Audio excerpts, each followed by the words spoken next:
正在懷孕嘅媽媽，你有冇諗住係請陪月幫手呢？陪月咧係一個非常之重要嘅人物嚟㗎，因為咧佢會幫你照顧 BB 啦，亦都係有機會幫到你係餵人奶嘅喎。今日咧我咧就想同大家分享咧5條嘅問題咧，就係如果你諗住請陪月咧，你可以考慮問下佢，睇下佢對於母乳餵哺嘅知識同埋個立場係點樣嘅。你有冇諗住請陪月啊？歡迎你喺下面留言同我分享啊！如果你中意呢個影片嘅話，請你俾個 like 我，同埋請你訂閱營養師媽媽頻道啊！我嘅頻道咧係介紹0至3嘅營養啦，同埋一啲嘅健康食物㗎。各位爸爸媽媽、各位朋友，大家好，我係營養師媽媽 Priscilla。如果你係正在懷孕，你有冇諗住請陪月呢？我記得咧，我當年咧生 BB 嘅時候咧，就請咗個陪月啦。我呢個陪月咧就非常之好嘅，咁佢又煮啲好好嘅食物俾我食啦，又幫我照顧 BB 啦。咁亦都咧喺我餵人奶嘅過程裏邊咧，佢有好多支持同埋鼓勵㗎，所以我好感恩啦，即係可以揾到佢。其實陪月咧係一個好重要嘅人物嚟㗎。如果你係決定請嘅時候咧，佢入到你屋企咧係幫你湊 BB 啦，幫你煮飯啦，俾你食啦，佢係講嘅每句説話咧都有好大嘅影響力㗎。有陣時咧，我聽翻坊間一啲嘅負面嘅古仔啦，譬如話明明我上咗奶喎，但我陪月咧又話我冇奶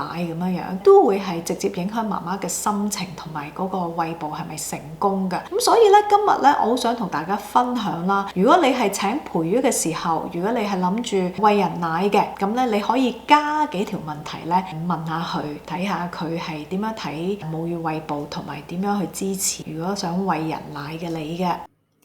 你想唔想安坐家中就有註冊營養師助你達到你嘅健康目標？港營最在線營養諮詢為海外同香港嘅人士提供方便、彈性同埋省時嘅營養服務。線上嘅服務係包括 messaging 嘅支援，會面前後同營養師有更緊密嘅溝通。馬上預約你嘅免費評估啦！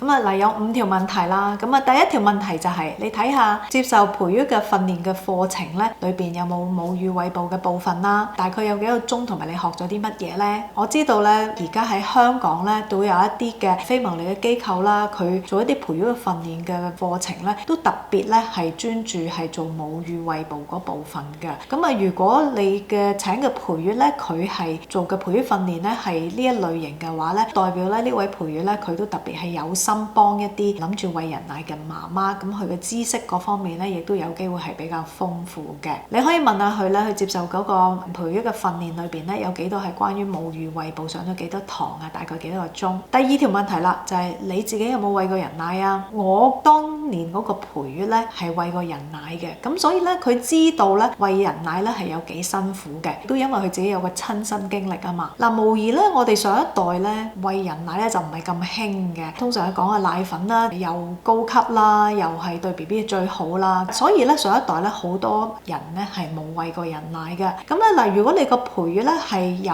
餵過人奶嘅，咁呢個要加分。不管咧佢餵得幾耐啦，成功唔成功啦，其實咧都係一個經歷嚟嘅。咁佢呢個經歷咧，其實都有機會咧係幫到你嘅。第3條問題啦，就係你有冇幫過好想餵人奶嘅媽媽啊？你點樣幫佢哋係做到母乳餵哺咧？成功定唔成功啊？嗱，呢第3條問題咧就係講翻佢個人嘅經驗啦，即係有個經驗咧係幫一啲嘅媽媽咧，咁其實就最好啦。咁如果佢講到好多個個案嘅，咁你知道咧佢係有好多嘅經驗㗎。咁啊，你可以睇翻佢話佢做咗啲乜嘢嘅工作啦，去幫呢一啲想餵人奶嘅媽媽啦，煲湯啊，定係佢會係淨係想俾媽媽瞓多啲咁，等佢有多啲人奶啊？嗱，瞓多啲有多啲人奶咧，呢個咧就好有危機嘅，因為咧通常瞓得越耐嘅媽媽咧，其實咧就好多時候咧谷完奶咧就影響咗個奶量啊，咁所以未必係一個啱嘅一個答法㗎啦。咁你可以睇翻佢答呢啲問題嘅時候咧，佢嘅處理方法咧係咪你會接受嘅處理方法啦？咁無疑咧一個陪月咧，佢嘅工作咧其實主要係照顧你嘅膳食啦，同埋佢會係幫你係湊 BB， 但係咧餵人奶嗰部分咧都一定係你自己做嘅。佢有一個概念咧，就等媽媽係專注係餵奶，等佢咧係可以負責其他嗰啲嘅事務嘅話咧，咁呢個答案咧就係最合理嘅啦。第4條問題咧就係你點樣知道 BB 食得夠唔夠奶啊？嗱，呢條問題咧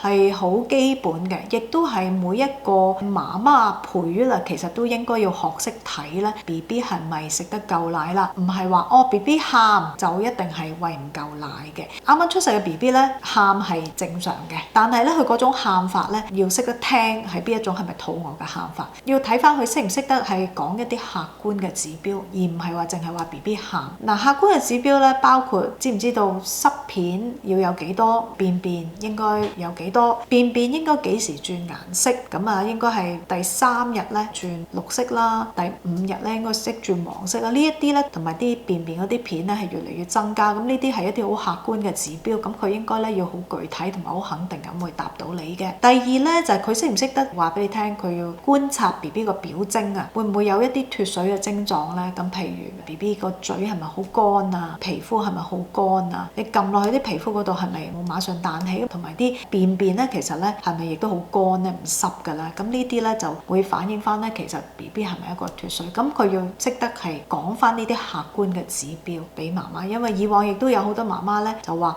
陪月不停同佢講咧就話BB 唔夠奶 ，BB 唔夠奶咁樣樣，夠唔夠奶咧就按一個客觀嘅標準啦去評估咧就會好啲嘅。咁無疑咧其實到媽媽翻去健康院嘅時候咧，最黃金指標咧就係嗰個體重有冇增加啦。但係咧如果喺屋企嘅環境底下咧，其實陪月同媽媽咧都應該識得睇呢一啲嘅指標咧去評估 BB 係咪食得夠嘅。第5條亦都係最後一條問題啦，就係你點樣知道咧媽媽係咪唔夠奶咧？嗱，媽媽咧係咪唔夠奶咧？好多時候咧，好多人都會覺得，媽媽一定唔夠奶㗎，媽媽咧一定要補奶嘅。咁咧呢個又未必係真嘅。好多時候咧，媽媽咧本身唔係唔夠奶嘅，但係咧如果咧佢好多時候係因為佢覺得自己唔夠奶，開始補奶啦，變咗咧越補越多，咁 BB 咧越餵越少，結果咧佢就真係越嚟越唔夠奶，同埋真係變咗冇奶啦。所以咧陪月咧係要有一個嘅確實嘅答案話俾你聽啦。媽媽係咪夠奶咧？如果媽媽可以頻密同埋有效咁樣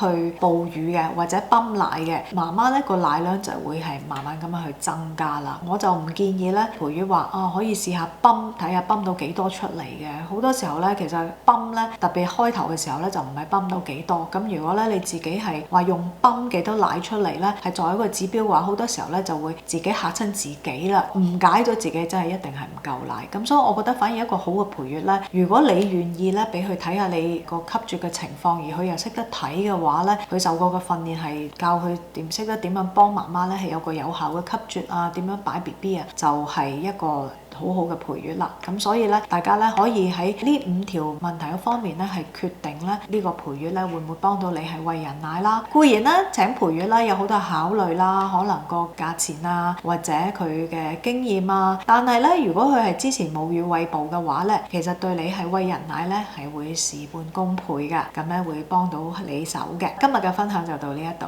如果你係正在懷孕嘅話咧，歡迎你去下邊說明文嘅連結嗰度咧下載一啲懷孕嘅餐單啦，同埋一啲嘅坐月嘅購物清單嘅。多謝大家收睇，拜拜。